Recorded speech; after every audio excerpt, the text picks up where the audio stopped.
Beleza, vamos desvendar isso. Porque, honestamente, quando alguém decide olhar para os gráficos financeiros pela primeira vez, a sensação é literalmente a de tentar ler o código da Matrix. Ah, sem dúvida, é muita informação ao mesmo tempo. Sim, são números piscando em verde e vermelho o tempo todo, umas siglas que parecem senhas de Wi-Fi super complexas e aqueles gráficos que sobem e descem num caos absoluto. A primeira impressão é que o mercado financeiro é tipo um idioma alienígena. Exato, um idioma criado especificamente para manter os iniciantes bem afastados. Fica parecendo que a gente precisa de um supercomputador em casa só para entender o básico, né? Nossa, sim. E o objetivo desse nosso mergulho profundo de hoje, agindo como um segundo cérebro para quem quer investir no mercado brasileiro, é justamente provar o contrário. E o mais irônico dessa sensação toda de idioma alienígena é que, olha, para filtrar esse ruído e entender a lógica do dinheiro, a gente não precisa de nenhum software avançado. As regras mais sólidas desse jogo não foram escritas em Wall Street. Não mesmo? Não, de jeito nenhum. Elas nos levam diretamente para a Babilônia, cerca de 1500 a.C. Caramba, lá atrás. Sim, os princípios documentados naquele livro clássico, O Homem Mais Rico da Babilônia, continuam ditando o comportamento de quem realmente constrói patrimônio hoje em dia. A ideia de que o mercado é um bicho de 7 cabeças cai por terra totalmente quando a gente observa isso. O que faz muito sentido, porque, convenhamos, não dá para construir um arranha-céu começando pelo telhado. O primeiro passo da nossa exploração não é descobrir qual é a ação do momento. É, na verdade, descobrir como reter o dinheiro. Nossas fontes destacam a primeira lei do ouro da Babilônia, e uma regra quase dolorosa de tão simples, que é poupar no mínimo 10% do que se ganha. É a fundação de tudo. E sendo bem pragmática no cenário real, se o salário que cai na conta é de R$3.000, R$300 devem ser separados religiosamente todos os meses. Antes de pagar qualquer outra coisa, certo? Exatamente. Se pagar primeiro. Essa disciplina é a linha divisória entre quem constrói riqueza e quem passa a vida inteira correndo na rodinha do hamster. Aquela velha história de trabalhar só para pagar boleto. Pois é. E logo depois de estabelecer essa regra dos 10%, o texto antigo traz um choque de realidade forte com a quinta lei do ouro. Que é aquela sobre as promessas, né? Isso. Ela alerta sobre o perigo das promessas de ganhos rápidos, porque o mercado financeiro é uma máquina impiedosa com a pressa. Quem está começando muitas vezes entra com aquele desejo de dobrar o capital em um mês. É o famoso atalho que sai caro. É o caminho mais curto para cair em esquemas fraudulentos, com certeza. O retorno sempre será proporcional ao tempo e ao risco que a pessoa está disposta a correr. Não existe mágica, sabe? Aham, sei bem. Mas, tipo, antes de pegar esses R$300 poupados e tentar multiplicar loucamente, o material nos mostra que existe um passo zero, digamos assim. O famoso passo zero, sim. É impossível falar de investimento se a pessoa possui dívidas em aberto. A matemática aqui parece ser inegociável, né? Os juros de um cartão de crédito ou de um cheque especial, aqui no Brasil, nossa, são uma força destrutiva gigantesca. Os juros rotativos são brutais. Nenhuma aplicação financeira, por mais genial que seja, vai render os 300% ou 400% ao ano que um banco cobra numa dívida atrasada. Nem o melhor investidor do mundo consegue bater isso. Não bate. Tentar investir enquanto se deve no rotativo é, literalmente, tentar encher um balde que tem um buraco do tamanho de uma bola de boliche no fundo. Nossa, essa imagem do balde furado ilustra perfeitamente o problema. Então, uma vez que o balde está consertado e as dívidas quitadas, o foco muda. Muda para a construção da famosa reserva de emergência. E aqui a gente precisa de muito pragmatismo.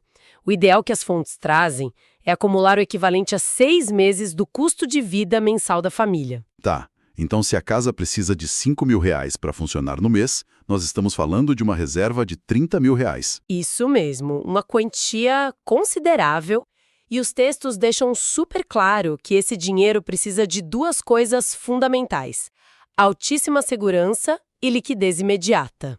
Liquidez, para deixar claro para os nossos ouvintes que talvez não estejam familiarizados com o jargão, É basicamente a velocidade com que se consegue transformar o investimento em dinheiro vivo na conta. Exato, e sem perder valor no processo. Por isso que opções como o Tesouro Selic, que no fim das contas é emprestar dinheiro para o governo, ou um CDB de liquidez diária aparecem como os locais ideais. Mas vamos destrinchar essa sopa de letrinhas rapidinho. Vamos lá. Um CDB, o Certificado de Depósito Bancário, nada mais é do que um documento que diz que você emprestou dinheiro para o banco. Ele promete devolver com juros e você pode resgatar a qualquer momento. Eu gosto de pensar na reserva de emergência como o airbag de um carro. A gente reza para nunca precisar usar, mas na hora da colisão é ele que impede um desastre fatal. Adoro essa analogia do airbag, mas eu já sei o que muita gente deve estar pensando agora. Me deixa até colocar um contraponto aqui fazendo o papel do advogado do diabo. Manda! Se a regra fundamental é fazer o dinheiro trabalhar e se multiplicar com a força dos juros compostos, pegar R$30 mil e deixar estacionado num investimento seguro e de baixo rendimento não é um desperdício de potencial enorme? Não seria melhor colocar tudo em ativos mais agressivos? Se conectarmos isso com um cenário maior, a gente vê que essa é justamente a grande armadilha mental. É pensar que todo o dinheiro serve para a mesma coisa, sabe? Entendi. Diferentes caixinhas para diferentes objetivos. Isso. A reserva de emergência não tem a função de multiplicar capital e enriquecer ninguém. A função dela é simplesmente comprar paz mental. Proteger os investimentos reais que virão depois. Exatamente. Pense no mecanismo prático da vida real, a economia sofre um baque. A bolsa de valores despenca, 50%. E, na mesma semana, a pessoa perde o emprego ou o teto da casa desaba por causa de uma tempestade horrível. A famosa lei de Murphy. Total! E se não houver o dinheiro do airbag, o que vai acontecer? Essa pessoa será forçada a resgatar e vender os investimentos de longo prazo dela exatamente na pior hora possível, quando estão valendo metade do preço. Nossa, realizando um prejuízo gigantesco por causa de um aperto pontual. Pois é. A reserva existe justamente para evitar esse tipo de tragédia.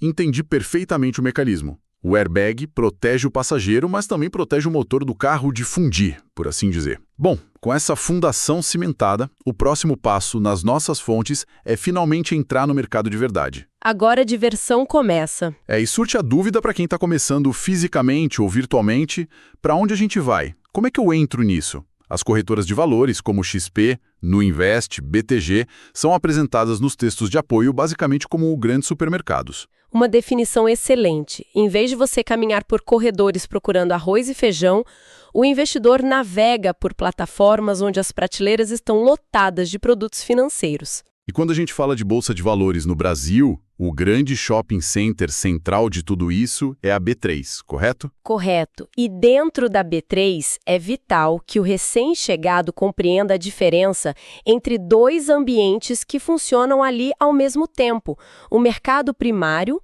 e o mercado secundário. Tá, e qual é a grande diferença entre eles na prática? No mercado primário é onde a empresa efetivamente levanta dinheiro novo. Pense numa rede de farmácias que quer abrir 100 novas lojas, mas não tem dinheiro em caixa para isso.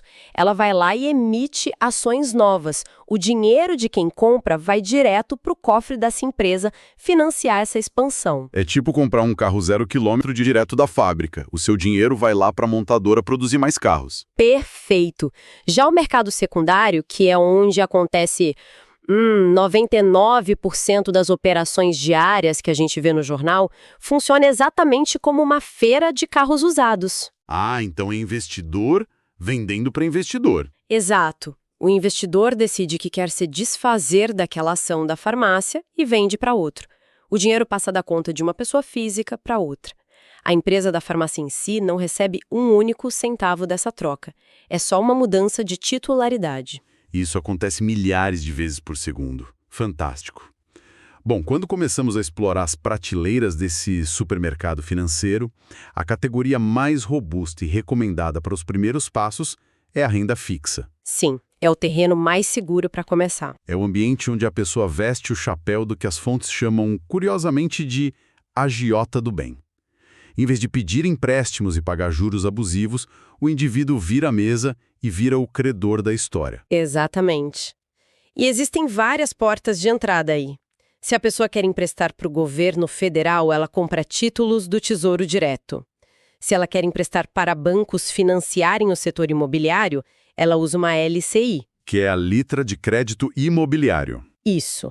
E se quiser emprestar diretamente para grandes empresas construírem fábricas ou rodovias, ela compra debêntures. E a grande vantagem psicológica aqui é saber a regra do jogo antes da partida começar. Sem contar que muitos desses produtos bancários, tipo o CDB ou a LCI, têm a proteção do FGC, o Fundo Garantidor de Créditos. Funciona como um seguro mesmo. Se o banco quebrar, o fundo devolve o dinheiro até um certo limite. Que hoje é de R$250 mil por instituição. Uma proteção e tanto. Com certeza. Aqui é onde a coisa fica realmente interessante, porque há um conceito nas fontes sobre a renda fixa que parece uma contradição gigante, e é aqui que muito iniciante entra em pânico. Eu já imagino do que você vai falar. Se a categoria se chama renda fixa e as regras são combinadas no começo, como é possível que o preço de um título varie todo santo dia no aplicativo da corretora? Isso soa bastante variável para mim. Ah, a famosa marcação a mercado. Isso. Como algo fixo pode oscilar e às vezes até mostrar um saldo negativo na tela da pessoa. Essa é sem dúvida a maior causa de sustos. Mas entender essa mecânica liberta o investidor. A palavra fixa se refere única e exclusivamente às condições do contrato no momento do vencimento. Só lá no final. Isso. Vamos usar o exemplo prático das fontes O Tesouro IPCA+, 2029. Esse título garante que, se o investidor segurar o papel até 2029, ele vai receber a inflação do período, mais um prêmio fixo de, digamos, 6% ao ano. Tá, então se eu for até o fim, eu recebo exatamente o que foi combinado, sem surpresas. Nenhuma surpresa. O problema, ou a oscilação, começa quando a pessoa quer sair do jogo antes do apito final. E aí ela fica à mercê do mercado. Sem dúvida. Se a pessoa decide vender esse título no meio do caminho, tipo em 2026, ela vai precisar oferecer isso no mercado secundário. Agora, pense comigo na lógica econômica. Certo. Imagine que a taxa de juros do país subiu muito. E hoje o governo está oferecendo títulos novinhos que pagam a inflação mais 10% ao ano. Quem, em sã consciência, vai querer comprar o seu título antigo que paga só 6%? Ninguém pagaria o preço cheio por ele. Eu teria que dar um desconto enorme para convencer alguém a levar o meu título menos rentável. E é exatamente esse o ponto. A marcação a mercado é só a atualização diária de quanto o seu título vale hoje, se você precisasse vendê-lo agora. Se as taxas novas sobem, o valor do seu título antigo cai. E se as taxas caem, o meu título antigo vira uma raridade supervalorizada e o preço dele sobe. Exato. Na renda fixa, a garantia de rentabilidade está no destino. O meio do caminho é uma viagem totalmente sujeita às turbulências da economia. Ficou claríssimo. A renda fixa protege, dá segurança, mas os grandes saltos de patrimônio geralmente exigem um pouco mais de coragem. Exigem que a pessoa pare de ser apenas credor e passe a ser dono. É o momento de fazer a transição para a renda variável. Isso. É deixar de emprestar e passar a ser sócio de empresas de capital aberto pelas ações, ou dono de frações de imóveis pelos fundos imobiliários, os FIIs. E o legal é que dá para começar com muito pouco, às vezes menos de R$20. É muito acessível hoje em dia. E já que você mencionou os FIIs, os textos apontam eles como a ponte perfeita para quem está saindo da segurança da renda fixa. A estrutura deles é genial. Como funciona essa mágica na prática? Imagine milhares de pessoas juntando pequenas quantias. Esse bolo de dinheiro gigantesco é entregue a um gestor profissional que vai comprar imóveis que eu ou você jamais conseguiríamos comprar sozinhos. Tipo grandes shoppings, galpões logísticos. Exato. Lajes corporativas espelhadas lá na Faria Lima. E a mágica de verdade vem da legislação brasileira. Por lei, esses fundos são obrigados a distribuir 95% do lucro semestral. E como eles recebem aluguéis todos os meses, eles repassam esses dividendos mensalmente direto para a conta da corretora. E o melhor detalhe, totalmente isentos de imposto de renda. É a renda passiva ideal. Sem burocracia, sem assinar financiamento de 30 anos e sem inquilino ligando de madrugada porque o cano estourou. A parte chata do cano estourado fica com o gestor do fundo. E a parte boa dos aluguéis cai na nossa conta. Mas como o nome renda variável já diz, o valor dessas cotas flutua bastante. E os materiais trazem uma dinâmica de gangorra super interessante com a taxa Selic. O que é fascinante aqui é entender o custo de oportunidade. Os grandes fundos institucionais movimentam bilhões.